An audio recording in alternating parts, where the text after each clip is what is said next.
Hey guys, I wanted to show you a quick something which is quite baffling and a little bit mad, but it should help you in understanding colours a little, maybe. It's only a quick video, I just wanted to show you something. So I'm going to be using my left hand to draw because I'm covering up the colour that I've selected. And I want you to tell me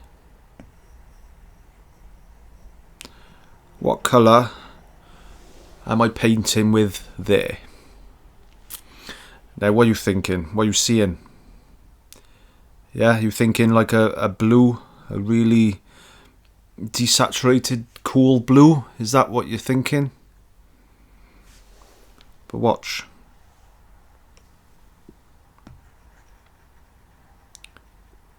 Watch what happens to that colour. Now I've painted it there on the white background. It's a completely different colour. So, I mean, for a start off, we're nowhere near the blue. We're actually in the warm colours, and we're actually in the reds and the oranges. Yet, that looks blue. It's the same colour. Same colour. No tricks going on. But the reason I wanted to try to explain it, I am going to put a video out soon going on more deeply into this. I just wanted to tell you that when you hear about hot and warm colours, you immediately think hot, orange and red. Cool, you're looking at blues and purples. And I just wanted to tell you that you can have warm shadows and cold shadows without going anywhere near the blue. So against our warm skin tone here, which is just your run-of-the-mill base colour skin tone, it's warm, it's quite saturated. By simply moving the hue left, it goes cooler. As soon as we start adding grey and desaturating it, we get a cooler tone.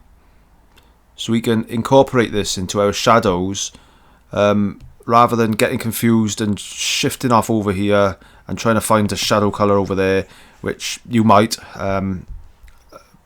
It's going to be too powerful though, I would imagine. I mean, that's really desaturated there.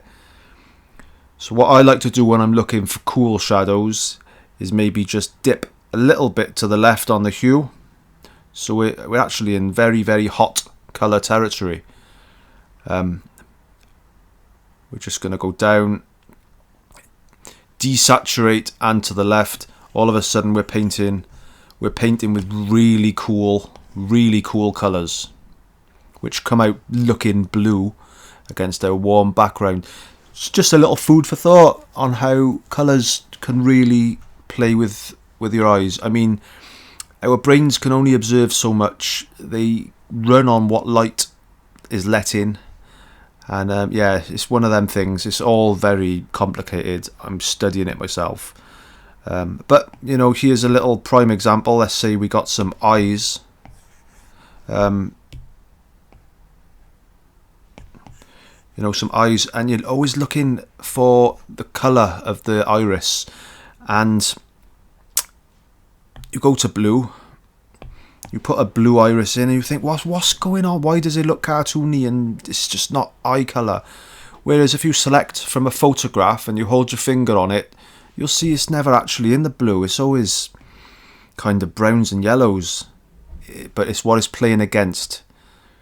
So because it's playing against the background, the black pupil and the sort of reddish tint that we have actually got in our iris, not the iris, sorry, what's it called? The scleria, is it? The white bit. We start to get different colours. I'm on a yellow there, and I'm sort of coming up with a green. So it's just a food for thought for you, really. You may take something out of it next time you're starting to do your shading or your lighting. But yeah, so you see there's a lot on the internet about warm and cool colours, but you can have super cool warm colours, which is a bit mind-baffling. And yeah, another quickie I wanted to quickly say is when it comes to values, some colours, if you up the saturation, they're gonna decrease your value to make it darker. So let's say we go to reds, or blue, which is probably the main one. So you can see I'm sort of 50% on the colour chart there. Now I've gone brighter, but I've gone more saturated. Let's pop that in there. If we knock the saturation off, look at that. Look how much darker in value that is. And we've literally gone up 50% in lightness. Some colours not so much, sort of yellows are not going to be as powerful. If we go straight up there, and let's knock the saturation down again. You see, the saturated yellow is lighter, as you would sort of imagine and expect. So there's lots of funny things going on with colours, and this is why it's just a never-ending learning curve for everybody. You know, the masters got it, obviously, but it's not the sort of thing to rush. You find you're always pulling up stuff which blows your mind. Colours play with each other as well. A cool trick on this colour wheel actually is, I don't know if it still works. Yeah, how did it do it now? Can't remember how you did it. Harmony, sorry, at the bottom. And I don't use this a lot. I tend to choose my own, but it's a good starting point because you can sort of pick complementary colours to each other.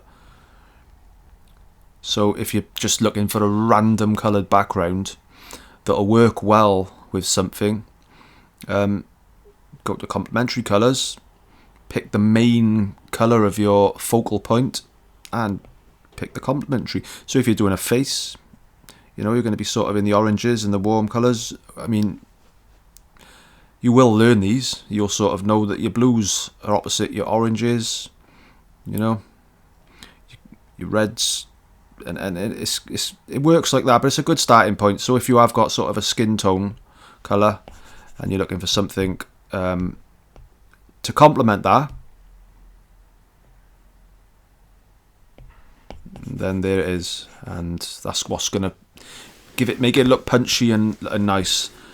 And yeah, I just wanted to share that with you because it's a bit of a mind bender, and I found it quite interesting, so I thought I'd video it. Anyway, thanks for watching.